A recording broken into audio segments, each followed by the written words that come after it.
Client mo si Edwin, nagpunta pa ng Tagaytay o Starbucks dito. Oh, tsaga siya sa pila. Yan, pipila siya sa Starbucks. Oh. Kapilay na kapipila. Ayun oh. Kapipila yan, napilay na. Kanina pa.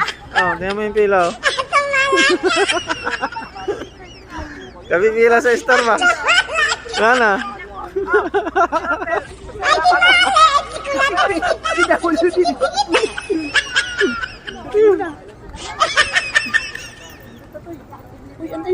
Pila ang Starbucks na ito. 1 hour na kami napila. Kasi training daw ito na Starbucks. Dami pa naman ng pila. Dami na po coffee dito. Nasa Edwin, napilay na nga oh. Napipila, wala na.